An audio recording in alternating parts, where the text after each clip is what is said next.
안녕하세요. 거북이와 함께하는 타로 원서 강독 제15장 매달린 사람을 하고 있습니다. 오늘 진도는 216페이지 아래에 맨 마지막 문단에서부터 시작하도록 하겠습니다.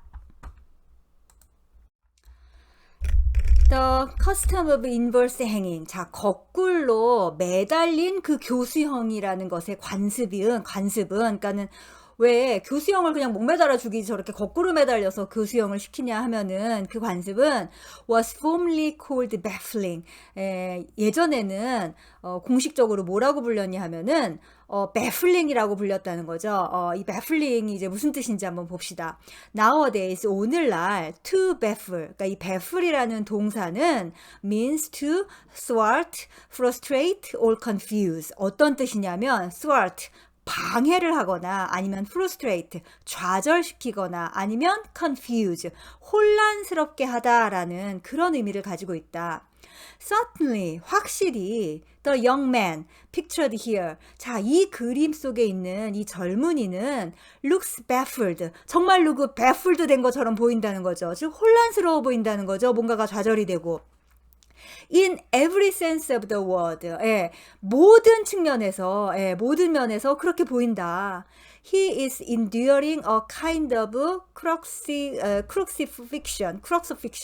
그는 일종의 어떤 이 crucifixion 하면은 십자가형 아니면 어마어마한 고통인 거죠. 정말 예수님이 십자가에 매달린 것과 같은 그 고통스러운 어떤 시련, 혹은 십자가형을 견디고 있다. 지금 그가 실제로 이 행드맨 카드를 보면서 십자가에 매달린 예수를 떠올리는 사람도 많죠. We are reminded of Peter. 그런데 우리는 또 누구를 떠올릴 수 있냐면 베드로죠. 베드로를 떠올릴 수가 있다. 이 그림에서는 who asked to be crucified upside down as a mark of humility. 어떤 겸손의 표시로 거꾸로 십자가에 못 박히겠다고 했던 그 베드로를 떠올린다.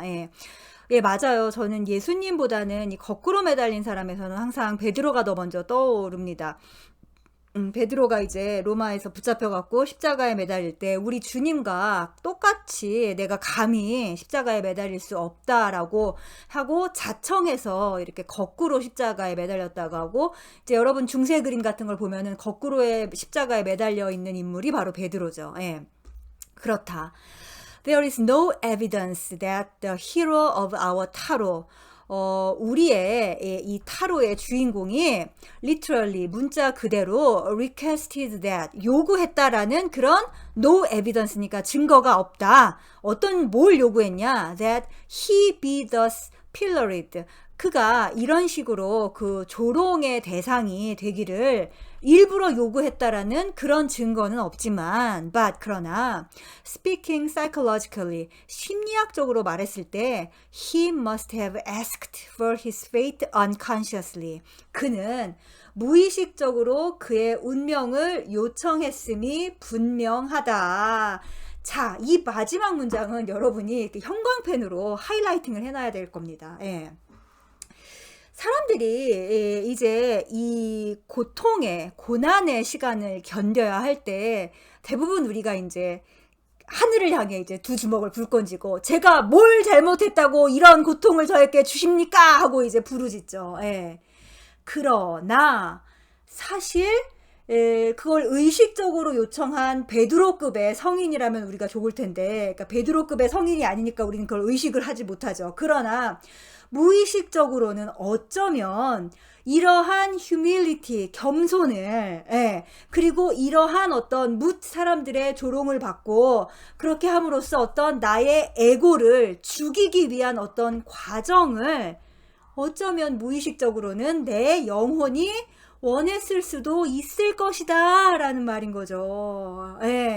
지금 너무 중요해요. 그래서 이제 저랑 같이 마음 공부를 하시는 분들에게 이제 에고의 요청이 아니라 이 영혼의 요청에 대해서 좀 더 의식화를 하자라고 하면은, 나의 영혼이 뭔데 이따위 거를 나에게 고난을 주냐 하면서 되게 화를 내시죠.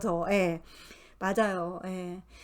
이거는 그렇게 쉽게 의식화될 수 있는 부분은 아닙니다. 그러니까 나의 영혼 혹은 나의 상위자의 의도가 무엇인지에 대해서 접촉하는 건 쉬운 일은 아니죠. 그러나 이제 우리 타로의 여정이 12번 핸드맨 정도가 됐으면은 그걸 좀 눈치채기 시작해야 돼요. 그래야지 13번에서 의식적인 데스, 이 에고 데스를 할 수가 있게 되니까요. 예, 아주 중요한 겁니다.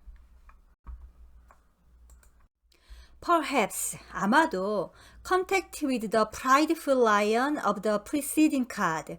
자, 이 앞에 있는 카드에서, 즉 strength인 거죠. 예, strength에서 그 prideful lion 하면은 굉장히 자만심에 가득 차 있는, 예, 자부심에 가득 차 있는 그 사자와의 접촉을 함으로써 led to an inflation.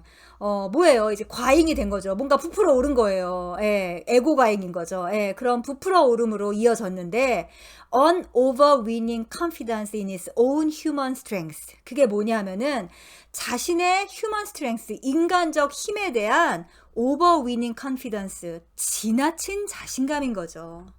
As we know, 우리가 알다시피 the gods, 신들은 despise hubris, 오만함을 엄청나게 싫어한다. 예.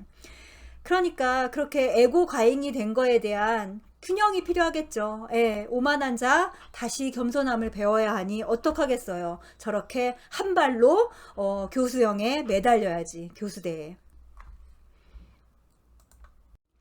Any notion that human nature is stronger than mother nature. 즉 인간의 본성이, 그러니까 human nature가 mother nature, 대자연인 거죠. 예, 대자연보다 stronger, 강하다거나 더 강하다거나 or that man's intellect, 인간의 지성이 is the ruling function of all life, 모든 생명을 지배하는 기능이라는 그런 any notion, 어떤 생각이든지, 예, 이런 생각을 하면은 이게 바로 upset, 누구누구를 화나게 한다라는 거죠. 누굴 화나게 해요? The Great Mother. 예. 대자연의 어머니를 결국 화나게 한다는 거예요. 이런 인간의 오만함이, 인간의 이런 지나친 자만심이. And ultimately the human culprit as well.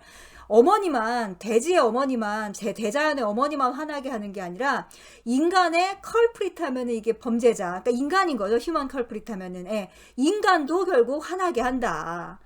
In retaliation, 그 보복으로 the goddess, 여신은 may grasp her impudent son, 자신의 그 뻔뻔스러운 아들의 by his heels, 뒤꿈치를 뭐예요? grasp, 잡아서 and dunk his proud brains once more in the womb of her moist earth.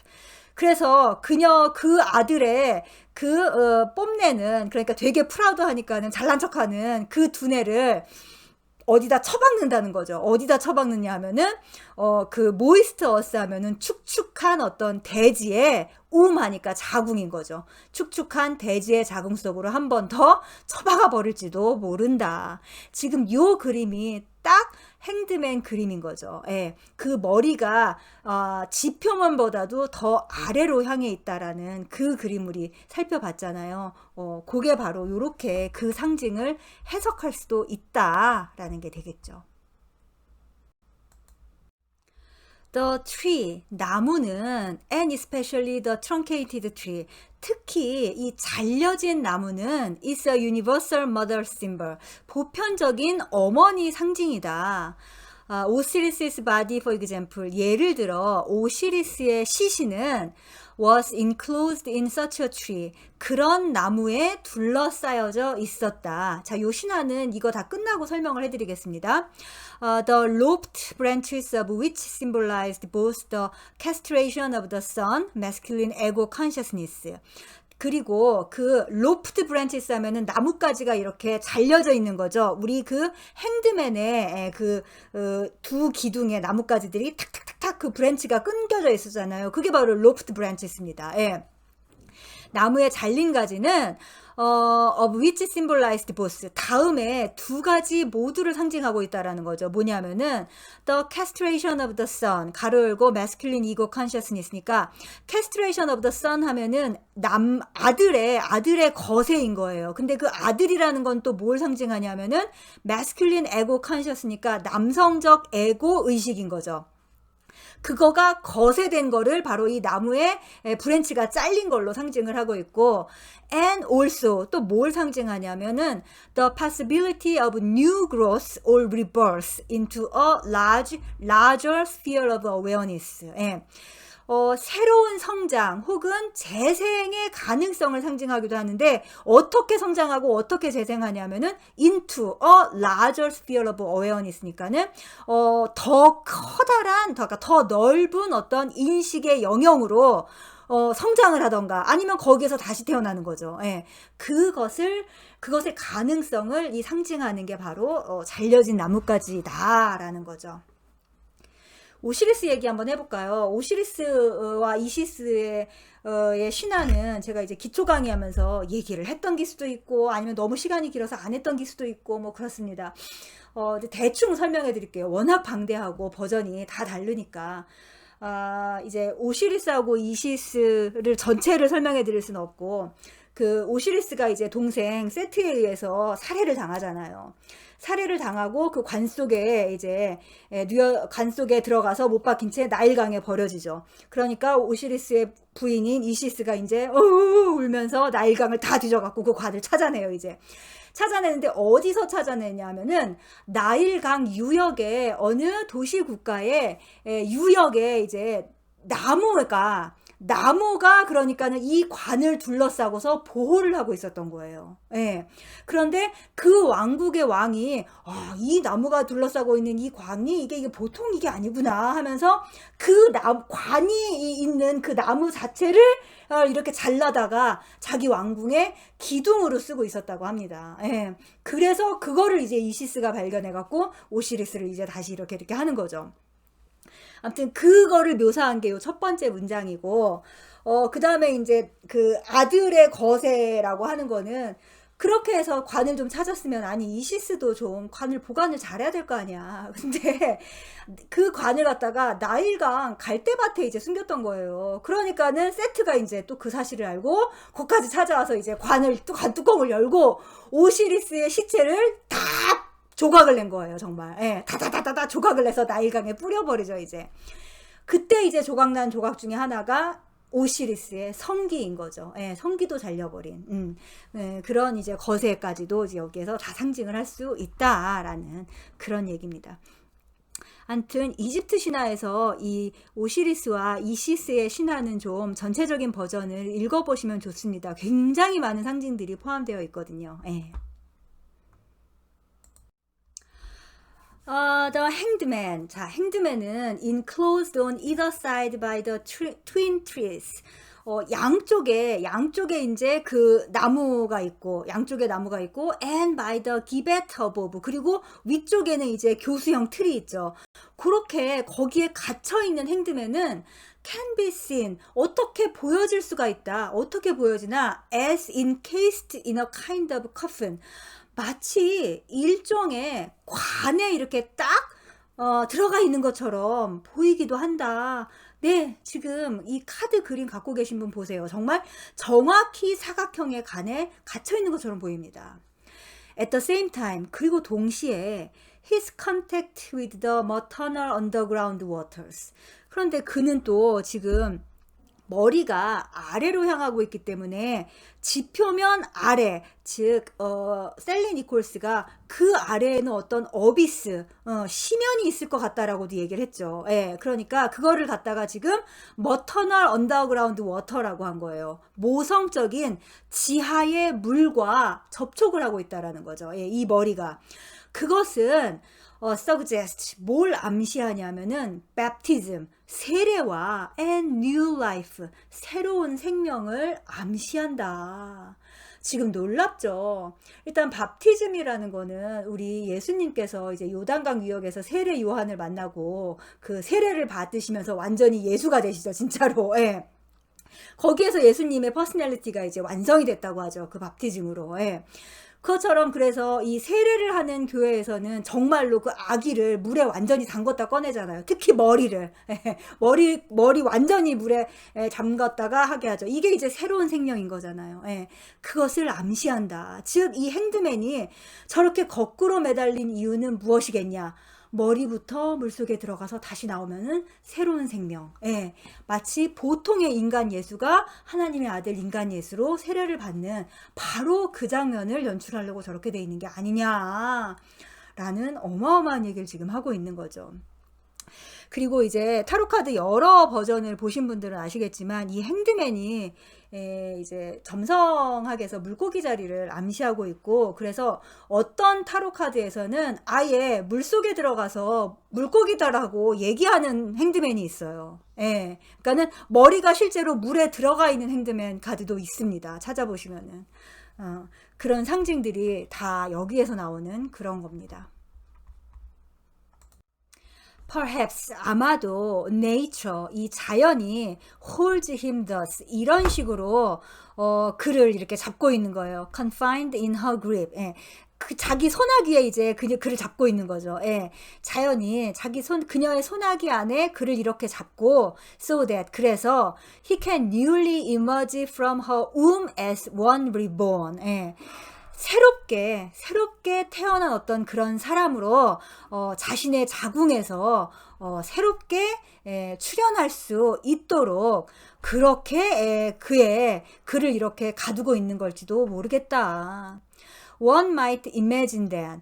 또 그러니까 이렇게도 상상해 볼 수가 있겠다. 우리는 뭐라고? Like a newborn infant. 마치 막 태어난 아기처럼 He is being held by the heels. 그는 뒤꿈치를 붙잡혀 있는 중인 거예요. 뒤꿈치가 이렇게 왜 새로 태어난 아기 보면은 이렇게 뒤꿈치를 잡고 거꾸로 매달려 있죠. 예. In order to be spanked into new life. 스팽크 하면은 아이의 엉덩이를 찰싹찰싹 때리는 거예요. 왜 때려요? 숨 쉬라고 때리잖아요. 예. 막 태어난 아이의 엉덩이를 찰싹찰싹 때리면 그제서야 애가 응애 하고 울기 시작하죠. 예. 그것처럼 마치 산파가 이 아이의 그 발목을 잡고서는 엉덩이를 찰싹찰싹 때리는 바로 그 순간이 이 핸드맨일 수도 있겠다라는 얘기인 거죠. 새로운 생명. 자, 이제 또 다른 주제로 넘어가 봅시다. How aptly the hero is pictured here. 자, 우리 영웅이 여기에서 얼마나 적절하게 이 묘사가 돼 있냐, 그려져 있냐. 근데 그 어떻게 묘사가 돼 있냐면은 suspended between the twin poles of all existence, birth and death. 예. 탄생과 죽음이라는 그런 all existence, 모든 존재의 트윈 폴스 하면은 양극단인 거죠. 양극단의 사이에 매달린 채로 이 묘사된 이 영웅이 얼마나 적절하게 묘사가 된 거냐라는 그런 말인 거죠. 그러니까 이번에는 이 매달린 사람이 매달려 있는 그 두 개의 기둥 있잖아요. 두 개의 기둥을 이제 버스 앤 데스의 기둥이라고 본 거죠. We have all felt the loneliness and helplessness of our suspension over this eternal abyss. 우리 모두는 this eternal abyss, 이 영원의 심연에 suspension, 매달려 있는 그 loneliness, 외로움과 그리고 helplessness, 무력감이죠. 그것을 느끼고 있다. 네, 맞아요, 여러분. 지금 사시는 여러분들 중에서 그 누구가 죽음 앞에서 혹은 운명 앞에서 그 무기력해지고 혹은 내가 아무것도 할 수 없다라는, 그리고 결국 죽을 때 이 세상 어떤 것도 나와 함께 할 수 없고 오로지 나 혼자서 죽어야 한다라는 그거를 느끼지 않고 있는 사람이 누가 있나요? 예. Such a terrible isolation or trial by endurance. 이러한 끔찍한 어떤 고립, 그리고 trial by endurance 하면은 견뎌내야만 하는 시련인 거죠. 예. 견뎌야 하는 그런 시련은 plays an important part in all initiation rites. 모든 입문 의식에서 아주 중요한 역할을 한다. 여기서 initiation right라고 하면은 이제 입문 의식이 이제 통가 의례에서 나오는 거죠. 특히 이제 영웅 신화를 공부하셨거나 그런 분들은 이제 이 인문 의식에 대해서 많이 읽으셨을 거예요. 즉 모든 종족이나 부족이나 원시 시대부터 지금까지 어린아이는 어른으로 트랜지션 가기 위해서 항상 이 initiation right, 입문 의식이라는 걸 하죠. 예, 이거를 통과해야만 그 공동체에서 어른으로 받아들여졌어요. 예. 그러니까는 지금 이 아이솔레이션, 고립과 인듀어런스, 그리고 견뎌내는 거 있잖아요. 인내. 이 두 가지가 그 입문 의식에서 아주 중요한 역할을 하고, 이것을 할 줄 아는 사람이 이제 애들에서 어른이 된다라는 얘기인 거예요. 어마어마한 얘기죠, 지금. 이 핸드맨이 가지고 있는. 자, 요 문단 끝까지 하고 싶었는데 결국 끝까지 못하고 한 문장하고 끝났네요. 예, 예. 자, 다음 시간에 계속 하도록 하겠습니다. 감사합니다.